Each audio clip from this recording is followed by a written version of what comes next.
오늘 저는 진정한 예수님의 사역이란 제목으로 여러분과 함께 은혜를 나누고자 합니다. 사람들은 예수께서 이 세상에 오신 진실한 목적이 어디에 있는 것일까 마음속에 깊이 생각을 해봅니다. 여러분, 어떠한 지도자라도 타인을 지도하고 인도하기 위해서는 그 지도 이념이 분명해야만 하는 것입니다. 어느 지도자라도 그가 지도자로서의 입신 출세를 하려면 자기가 어떠한 지도 이념을 가지고 사람들을 더 잘 살고 향상된 삶을 살게 하겠다는 이와 같은 철학이 분명히 있어야만 되는 것입니다. 예수님께서도 그 복음 증거의 사역 초기에 주님께서 그 고향 땅 나사렛에 오셔서 모인 무리들에게 이사야서를 펼쳐놓으시고 주님께서 복음 전도의 지도 목표를 분명하게 설파하셨습니다.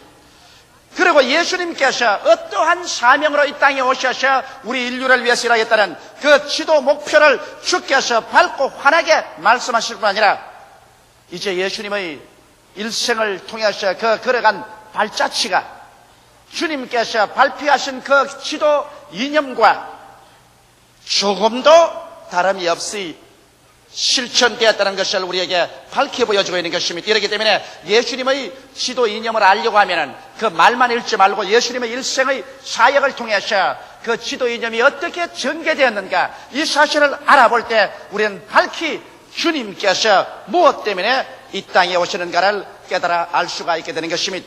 예수님께서는 나사렛 회당에 모인 무리들에게 먼저 복음 증거의 사명에 관해서 분명하게 말씀하셨습니다. 첫째로 그런 말씀하기를 내가 이 세상에 온 것은 가난한 자에게 복된 소식을 전하기 위해서 왔다고 그와 같이 말씀하신 것입니다.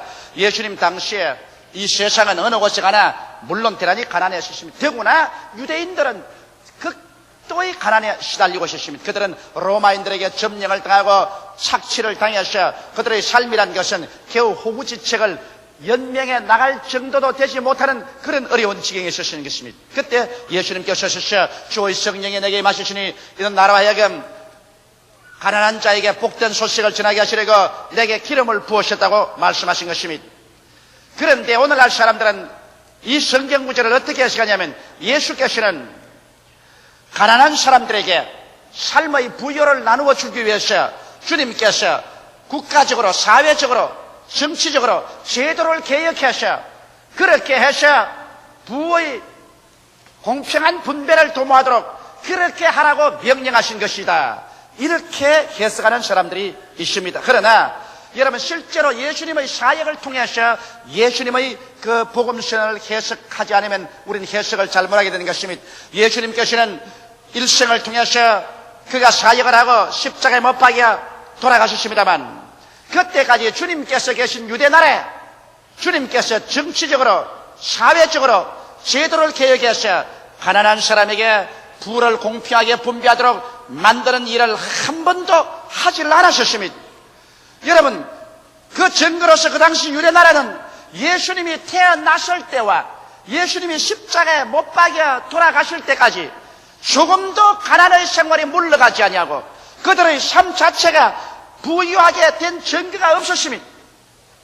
이것을 보게 될 때 예수님께서 오셔서 3년 반 동안의 목회 생활을 통하여 실제적으로 정치적 사회적 제도를 변혁시킴으로 가난을 물리치려고 하지 않은 사실을 우리는 분명하게 알 수 있는 것입니다.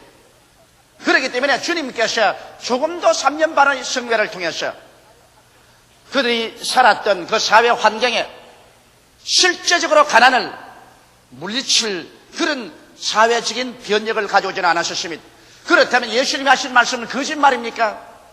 가난한 자에게 복된 소식을 전하라고 왔다고 했는데 눈으로 보여지게 사회 제도적으로 복된 소식을 가져올 만한 변혁을 가져오지 못했으니 예수의 사역은 실패했다고 말할 수 있습니까? 그렇지가 않습니다.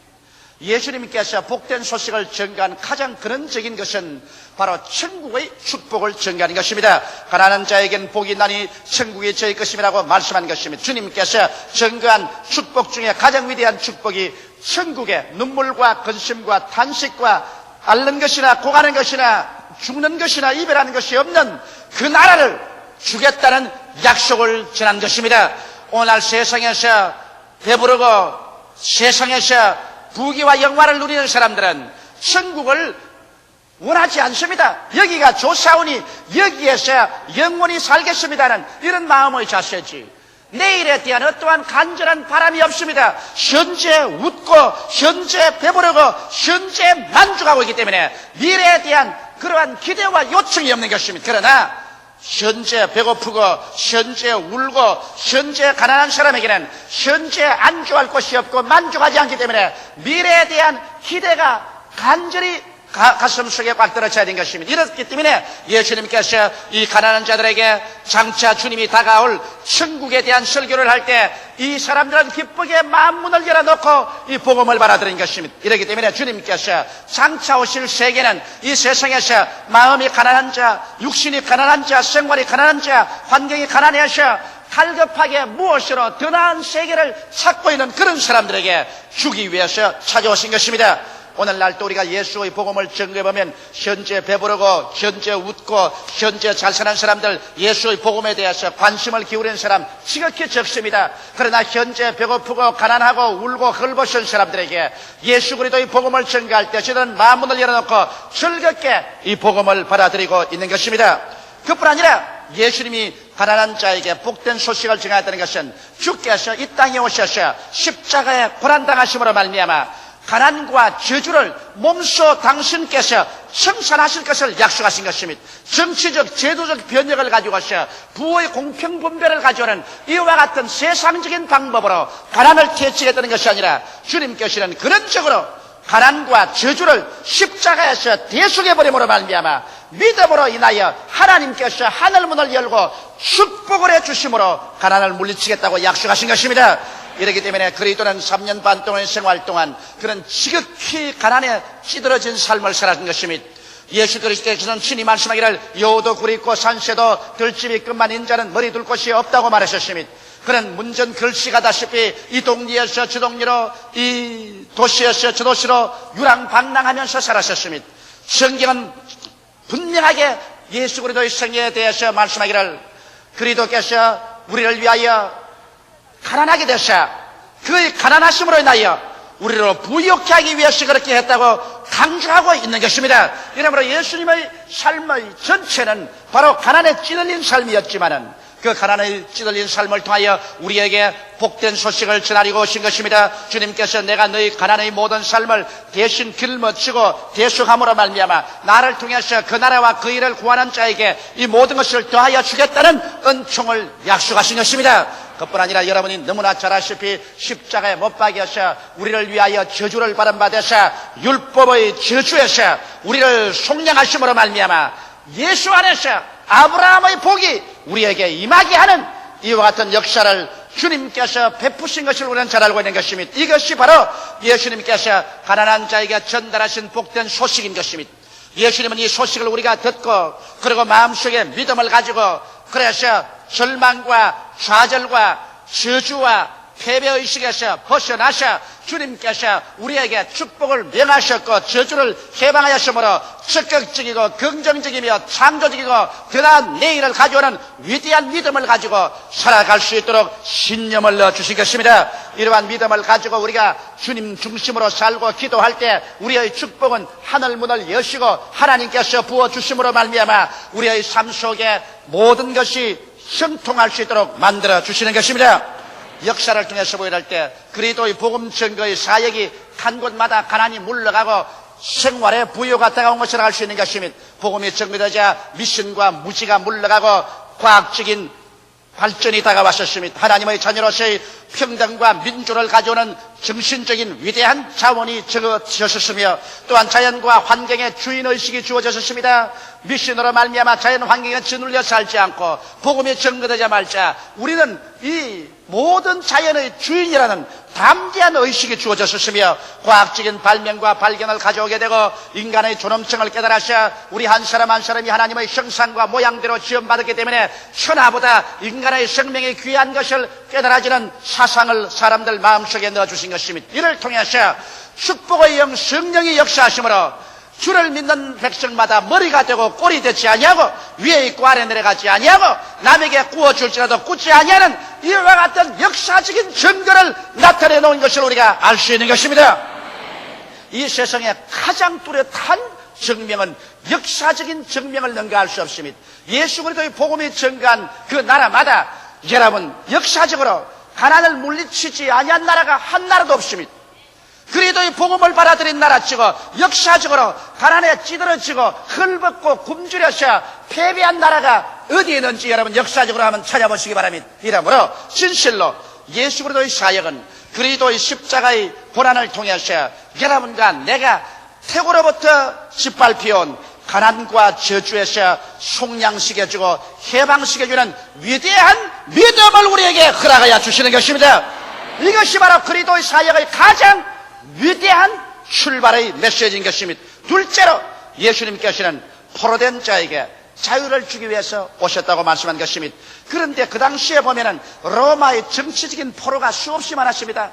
유대 나라는 로마의 지배하에 있었기 때문에 로마에서 해방과 자유를 얻기 위해서 폭동을 일으키다가 잡혀서 정치적인 포로로서 고난당하고 있는 사람이 수없이 많았습니다. 그런데도 불구하고 예수님께서 포로된 자에게 자유를 주게 하겠다고 하셨지만 어떠한 주님께서 기적을 통하여 혹은 정치적인 운동을 통하여 결산을 통해서 주님께서 정치적 포로나 노예 해방을 실제로 한 사람도 시켜준 역사적인 기록이 없습니다.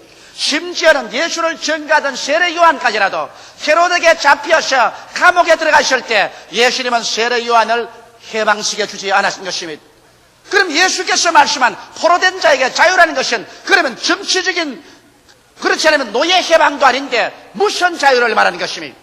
예수께서 말씀한 자유라는 것은 여러분 영적인 정신적인 차원에서의 자유를 주님께서 전파해 주신 것입니다. 예수님께서는 포로된 자에게 자유를 전하였다고 말씀했는데 그리스도의 행적을 통해서 보게 될 때 정치적 포로나 노예 해방은 안시했을지라도 주님은 가는 곳마다 마귀에게 포로된 자를 놓아준 사실을 우리는 알 수 있는 것입니다.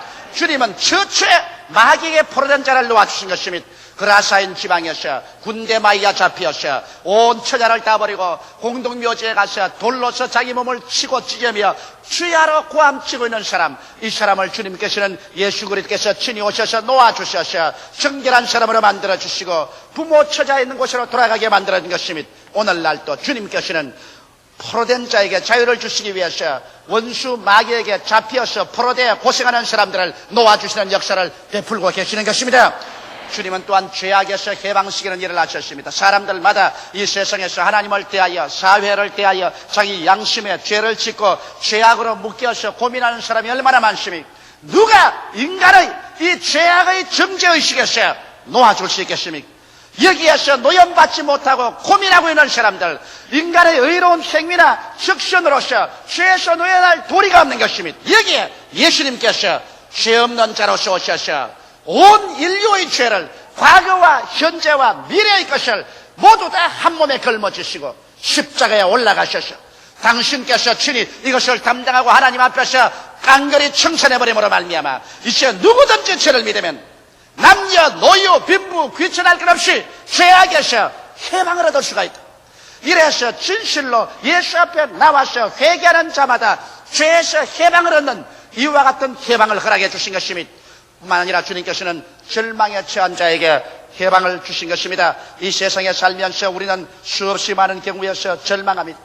우리의 삶에서 절망하여 살 길이 아득할 때 주님께서 오셔서 우리에게 영원한 소망과 함께 이 땅에서 하나님을 사랑하는 자, 곧 그 뜻대로 부르심을 입은 자들에게는 모든 것이 합력하여 선을 이루는 그 위대한 진리를 깨닫게 하시고 기도하게 해주심으로 말미암아 절망의 포로에서 해방 얻게 해주시는 역사를 하는 것입니다. 예수님께서 포로된 자에게 자유를 주겠다는 것은 진실로 우리의 영적인 세계 또 우리의 정신적인 세계 속에서 참된 자아가 마귀와 죄악과 절망에서 해방을 얻어 참 삶을 얻게 하는 여기에 주님께서 주안점을 주시고 역사하여 주신 것입니다. 셋째로 주님께서는 눈먼 자에게 다시 보게함을 전하기 위해서 왔다고 말한 것입니다. 주님의 사역 가운데 보면은 실제로 눈먼 자를 고치신 일이 많습니다. 제가 오랄 로버트 목사님 그 대학에 가서 오랄 로버트 목사님과 같이 앉아서 오랜 시간 같이 이야기를 했었습니다. 근데 오랄 로버트 목사님이 당신의 눈을 이렇게 가르치면서 조 목사님 내 눈 안 보라고. 내 이 왼눈이 실명을 해버리고 말이야. 세계적인 신유의 종인데도 불구하고 눈이 실명을 했다. 그래서 이 눈이 안 보여서 하나님께 눈을 고쳐달라고 기도하니까 환상 가운데 눈이 크게 나타나고 눈 구조를 완전히 보여주시더랍니다. 그러면서 하는 말씀이 이 눈이란 것은 이 세상의 유기물질, 무기물질들이 합쳐서 이렇게 섬세하게 눈이 이루어졌다. 그러므로 내가 성령의 능력과 기적으로도 눈을 고칠 수 있지만은 또 나의 종들의 손을 통해서 이술을 통해서도 눈을 고칠 수가 있다. 그러므로 너는 요번에 병원에 가서 이술로서 눈을 고쳐라. 그렇게 말씀하더랍니다. 그래서 그는 하나님께 기도하고 그리고 성령의 도우심을 받아 병원에 가서 이술로서 눈 수술을 받고 그 다음 하나님께 기도하고 성령의 은총을 받아서 눈을 완전히 회복했다고 그렇게 저에게 간증하는 것을 들었었습니다. 그런데 하나님께서는 오늘날 이술을 통해서도 눈을 고치거니와 또 순수한 성령의 능력으로 눈을 고치기도 합니다. 이번 이스라엘에 여행을 간 여행단 중에 한 사람의 이야기를 들었습니다. 이스라엘로 여행을 가기 전에는 눈이 안 보였는데 그의 소원이 실로암에 가서 꼭 눈을 씻고 난 다음에 병이 나을 것을 믿고서 장님인데 따라갔었습니다. 그래서 그 관광단에서 실로암에 갔을 때 그 손을 잡고 가서 실로암의 물에 눈을 씻고 난 다음에 진짜로 눈이 떠버리고 말았었어요. 그래서 그 눈 뜬 사람의 간증을 듣고 내가 아주 감격을 느낀 적이 있습니다. 주님께서는 실제로 수많은 사람들의 눈을 뜨게 해주신 것입니다. 그러나 육신적인 눈을 뜨게 한 것은 그렇게 많지는 않지만은 죽게 나오는 사람에게 무엇보다도 주님은 영적인 눈을 뜨게 해주신 것입니다. 육신의 눈은 떠도 70년, 80년이면 이 세상을 사라지지만은 여러분 영적인 눈을 뜨지 못한 사람은 이 세상의 부귀영화 공명을 다 누렸다 하더라도 사람이 살면 70이요 강건하면 80이 되어 이 세상 삶이 종교에 취하게 될 때 그런 영원한 지옥으로 버림을 당하고 마는 것입니다. 피할 수 없는 운명입니다. 사람이 한 번 나서 죽는 것은 정한이지요. 죽고 난 다음에는 심판이 있습니다. 누가 우리의 어두운 눈을 떠서 어디서 와서 무엇 때문에 삶이 어디로 가는 것을 보게 해줄까요? 인 예수께 나오지 않고는 영의 눈을 뜰 수가 없습니다. 예수께 나올 때 주님께서 신이 우리 영의 어두운 눈을 떠주셔서 영생을 넣어주시고 그래서 우리 위해서 예비한 새하늘과 새 땅과 새 예루살렘을 보게 하시고 영생을 바라보게 하시는 것입니다. 바로 눈먼 자에게 다시 보게 하는 주님의 역사는 오늘날 글자를 못 읽는 사람에게 글을 가르쳐서 문명의 눈을 떠주게 하는 이런 역사가 아니라 실제로 기적으로 장님의 눈을 뜨기도 하고 영적인 눈을 떠서 영원한 세계를 보고 구원받게 해주시는 것입니다. 넷째로 주님께서는 나는 눌린 자를 자유케 하기 위해서 왔다고 말한 것입니다. 사람들은 이 말씀을 인용해서 예수님은 정치적인 압제에서 놓인 사람을 자유케 하고 경제적인 압제에서 놓인 사람들을 해방시켜주고 종교적인 압제에 놓인 사람들을 자유케 하는 일을 하기 위해서 왔다. 그러므로 예수님의 사상을 통해서 우리는 정치적 압제와 경제적 종교적 압제에서 해방을 얻기 위해서 폭력으로라도 일어나서 대항해야 된다고 말하는 사람이 있습니다. 그러나 예수님의 그 선언과 함께 그리스도의 사역을 통해서 보게 될 때 예수님은 3년 반 동안의 사역을 통해서 정치적이나 종교적 경제적 압제에 있는 사람들을 폭력으로 대항해서 그것을 해방시키고 자유를 주려고 한 일을 한 적은 한 번도 없었습니다. 예수님은 그 로마의 정치적 압제하에서 경제적인 압제하에 살면서도 그리스도께서 눌린 자를 자유케 한 것은 가는 곳마다 영적으로 마귀에게 눌린 자를 자유케 했지 실제로 주님께서 군대를 동원해서 혹은 민족적인 그 이식을 고양시켜서 데모를 일으켜서 로마의 정치적 압제와 경제적인 압제에서 해방시키려는 정치적인 운동이나 기구를 조성하지는 않았었습니다.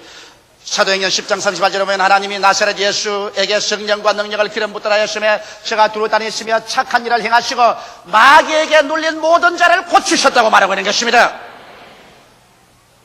저는 이번에 뉴올리언스에서 아주 놀라운 체험을 했습니다. 그 뉴올리언스에서 교역자들의 교회 성장에 대한 강의를 하고 제가 루이빌 켄타키에서 복음을 전가하고 그 다음에는 탈사 오클라호마로 와 있는데 탈사 오클라호마에서 저녁에 그곳에 복음 말씀을 전가하고 난 다음에 나오려고 했습니다. 굉장히 몸이 지쳤습니다. 왜냐하면 토요일 날 비행기 타고 루이빌에 와가지고서 미국 사람 교역자 600명에게 2시간 강의하고 또 한국 교회에 1시간 강의하고 주일날 아침 2부 예배를 또 강의를 하고 난 다음 그곳에서 내주는 자가용 비행기를 타고 2시간을 날라서 탈사 오클라호마에 와서 지역 예배 또 2,000여 명의 성도에게 설교를 했습니다. 그러니 몸이 가눌 것 없이 지쳐 있어서 아무에게도 안수를 안 해주겠다고 하고서 제가 목사님 사무실에 숨어 있다가 나오려고 하는데 한국 교포 2사람이 시카고에서 날라와서 그 목사님 사무실 앞에 서서 딱진을 치고 있어요. 나오자마자 잡혔습니다. 왜 그러냐니까 한 사람은 폐암으로 죽어가고 다른 한 사람은 위암에다가 자궁암으로 죽어간다나요. 그런 남자와 여자가 와서 기다리고 있어요. 왜 왔냐고 물으니까 자기들은 제가 미국에 오는 것을 전혀 몰랐는데 꿈에 하나님께서 뭐라고 말씀하냐면 조용기 목사가 루이지니아의 뉴올리언스에 교역자 수양회에 올 테니까 그 가는 길을 찾아가서 만나서 안수를 받으라 그러더랍니다.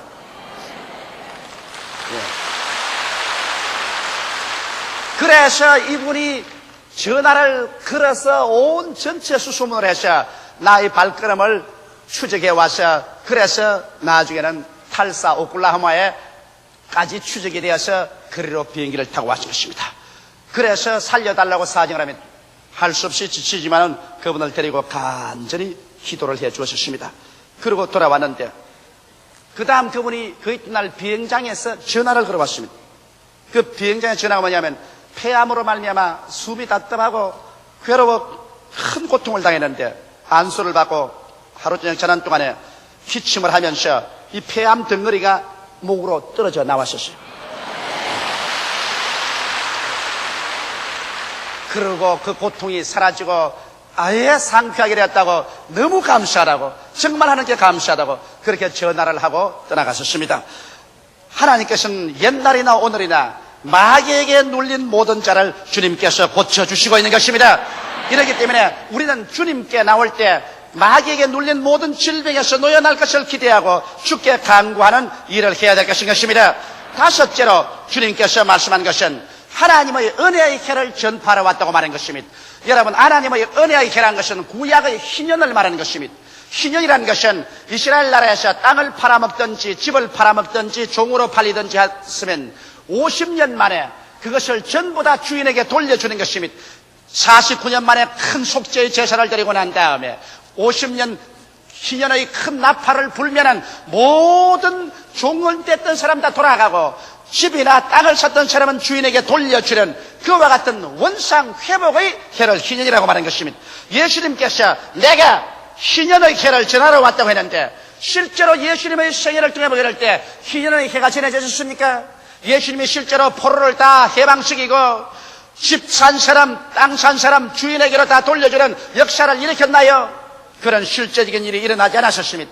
그러면 그리스도께서 하신 말씀이 거짓말인가요? 그렇지 않습니다. 예수님께서 이미 한 것은 첫 아담에서 우리가 잃어버린 것이 있습니다. 하나님과 교통한 것을 잃어버리고 영생을 잃어버리고 에덴을 예비해 주신 축복을 잃어버리고 치료와 생명을 잃어버렸는데 예수께서 오셔서 이제 첫 아담 속에서 잃어버린 이 모든 것을 마치 이스라엘 백성이 희년의 고향 산천으로 잃어버린 전토로 다 회복해서 돌아가는 것처럼 첫 아담에서 잃어버린 하나님과의 교제, 영원한 생명, 축복의 은총, 치료와 건강 이러한 것을 주님께서 회복시켜 줄 것을 약속하신 것입니다.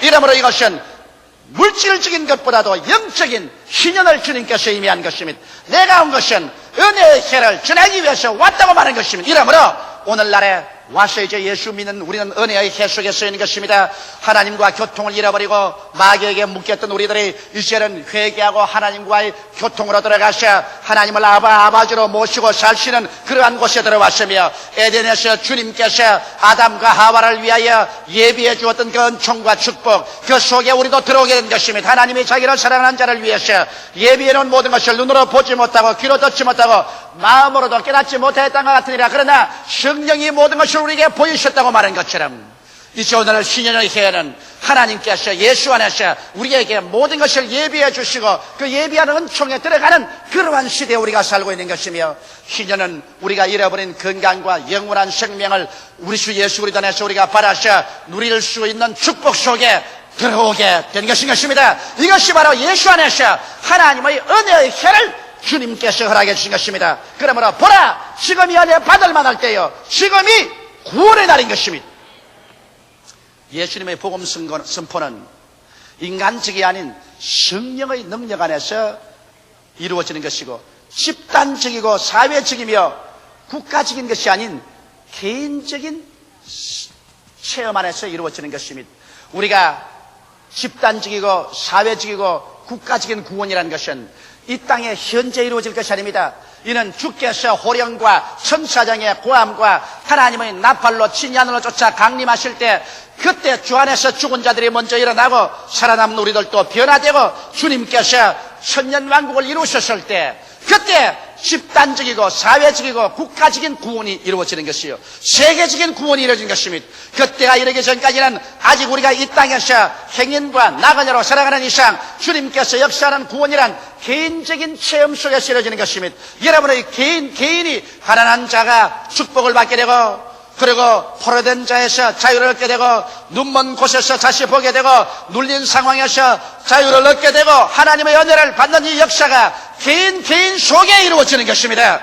이러므로 아직까지 이 운동이 사회적으로나 국가적으로나 세계적인 집단적인 차원에서 이루어질 때가 오지 않았었으면, 그때는 주님께서 천년왕국 때 이것이 이루어지는 것입니다. 이러기 때문에 이러한 것은 인간의 사회적인 정치적인 수단으로 이루어질 것이 아니라 성령으로 장차 우리 가운데 이루어질 것입니다. 이러므로 그리스도의 진정한 복음 선언은 여러분 한 사람 한 사람 개인 속에 이루어지는 하나님의 은혜를 말씀하는 것입니다. 기도드리겠습니다.